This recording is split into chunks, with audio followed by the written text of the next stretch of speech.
As a church leader, your time and resources are limited. It's difficult to find discipleship and Bible study materials that are affordable, easily accessible, and high quality. But there is a way to equip the people in your church every day of the week without losing sleep. Welcome to Right Now Media, the world's largest library of video-driven Bible study resources, used by more than 20,000 churches, schools, and organizations.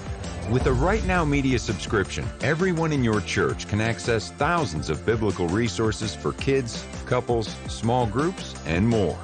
Give your members access to great content, anytime, anywhere, on any device. And God specifically says, the way you think, that's not the same way I think. Equip and inspire everyone in your church beyond Sunday. Hello, everybody. Thank you so much for joining me again here in Solomon's Temple. My name is Solomon Izangi Shams, and it's so good to be with you. I hope you're doing well. Appreciate each and every one of you coming here, back in, back out. Yeah, welcome back again, Abongani. Awesome to have you here. Tevis, good to have you here from Penn State, the state of Pennsylvania in the U.S. Awesome. Tato. Good afternoon. Where are you, Tato? It's evening here. This is 8 p.m. What part of the world are you? I'm sure it's afternoon where you are. Hendrik Ledwaba. Good evening, comrade. Good to have you here. Rose. And also we have Pindi. Good to have you here, CC. Awesome. So our good and evil man, Shepherd Bushiri, has actually lost some sort of a loss in court, a very minor loss, but it's a good loss because with Bushiri, he's always up to something. Okay, fact is he ran away with his wife. Obviously, they absconded, jumped bail, which is a serious offense. So the South African government is trying to get them, as you know, but you have to go through a process. Now that he's in his country, they have to extradite him. But he went to court saying, well, you can't extradite me because South African government set me up. They don't like me. Things that were said about me were just all lies. I never really committed such acts. So he had to argue his case. And as a citizen of Malawi, they have to listen to him. They cannot they arrested him and gave him bail with the wife. But you cannot just take him and throw him back to South Africa, do whatever you want to do. No, it doesn't work like that. He has rights, right? And constitutional rights. So they have to obey that. So now the prosecutor that is from Malawi that is working for the government and trying to make sure he's extradited, now went to court. And before the trial even begins, first is there are witnesses. The prosecutor wants to bring in witnesses from South Africa to testify. But there's no way they can bring in the witnesses. First, because there was COVID. Second, because of what the witnesses have been through. Some of them were Bushiri, what do I say? I don't even want to use the word. Bushiri sexually didn't treat them right. And now they're away from their family into Malawi, where they're going to be oppressed, where they're going to be hacked down, is going to affect them psychologically. So said, okay, what should happen? Should we have them testify, the witnesses testify via online, like a conferencing, Or should they go to a South African court and Bushiri's lawyers can go to South Africa and question them whatever they want in a South African court, and the transcript and video and everything would be sent to the court in Malawi, so they could the magistrate can decide. And trust me, these witnesses, if they decide to go to Malawi to testify against Bushiri, right from the airport, they will receive threats. There's a friend of mine, a journalist, about 3 years ago. She went to cover a story of a girl who said she had kids for Bushiri. And she went to just check out the background of Bushiri, where he comes from, what Malawians are saying about him. And somehow Bushiri got a tip. And guess what?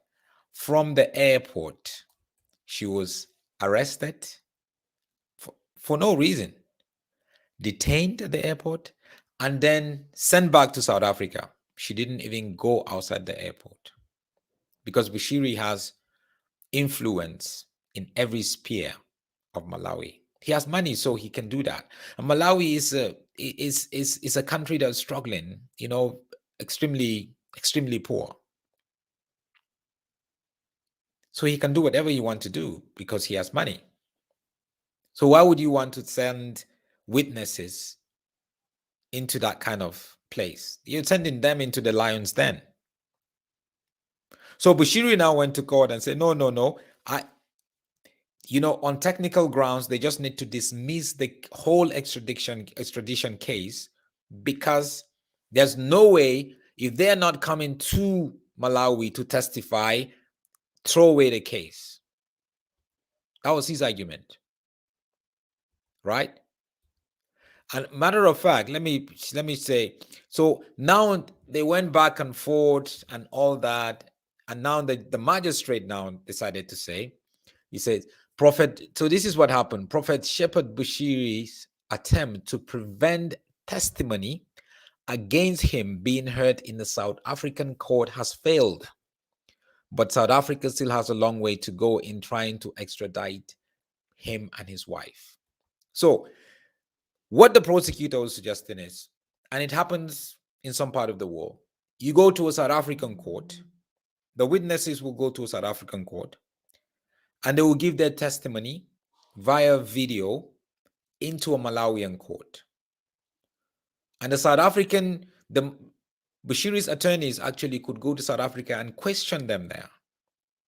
So it's still court type of thing. But Bushiri said, no. Because you see, for him, he needs to do whatever it takes to make sure he frustrates every step. Bushiri is a master in that. He's done that in South Africa a lot. That's why I was telling people, before you get to a conclusion of actually this case, it's probably going to take 10 years or more. So I do not see Bushiri being extradited to South Africa. I don't see that. I mean, this is like what now? Over a year now. We haven't even started the whole extradition case where they, you sit down and they argue it. Argument around the case hasn't even happened yet. And he is going to look for this technicality and that technicality and that technicality. So this is what happened. So a Malawian magistrate has dismissed a preliminary attempt by self-styled prophet Shepherd Bushiri and his wife Mary to prevent witnesses testifying against them in a South African court in the extradition hearing. And that's what happened. You can set up a situation. Guys, you don't know, Malawi is Bushiri's country. If Bushiri has escaped to Kenya or wherever, it's easy. You can get some of these people, witnesses, to go there and give their testimony. But in Malawi, like I was telling you, a friend of mine, a journalist, went to do a background check on Bushiri to ask people, interview people in Malawi. From the airport, when she landed from South Africa, she was detained. Bushiri paid people, the airport security. She was detained and deported from the airport. She was put in a cell. The next day, next flight, boom, she was deported. Now you want to send very vulnerable women into Malawi. He knows they would not agree to go into Malawi. That's why he's arguing that if they're not coming to Malawi to testify, the court should just throw the whole case away. He knows that they're not going to go into Malawi. He knows. He knows they're afraid of him. He knows that they know he's powerful.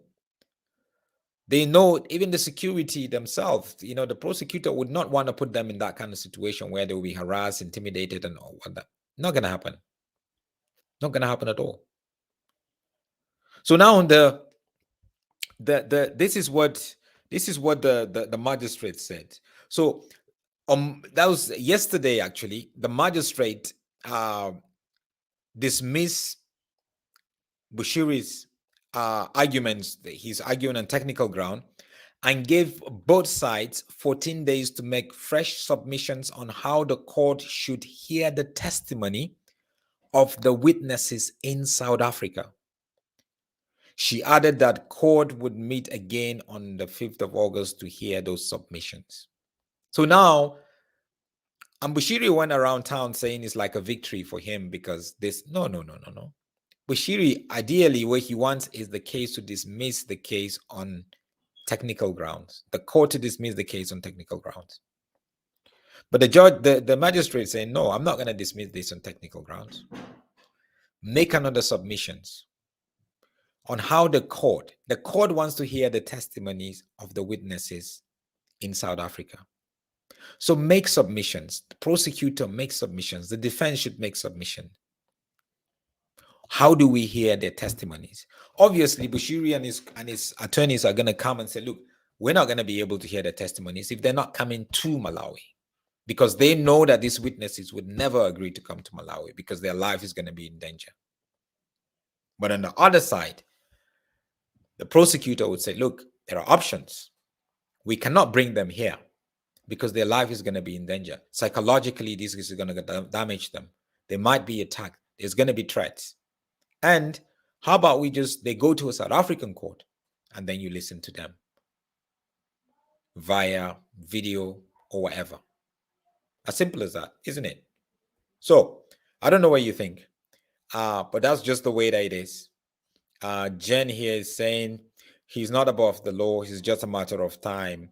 Don Father saying a sniper will take him out eventually. I hope not. He needs to have his day in court, isn't it? So that's how Bushiri is playing. And guys, I'm saying this, and I'll say it again. This is how Bushiri is going to be playing this legal case for years and years and years to come. That even the witnesses are going to get tired. Pastor Omoto Shaw, who is in prison for 4 years now, the same thing. 4 years later, his trial hasn't gone anywhere. Some of the victims now are actually saying, look, they're not going to testify. They're changing their minds. They're tired. You're waiting for 4 years.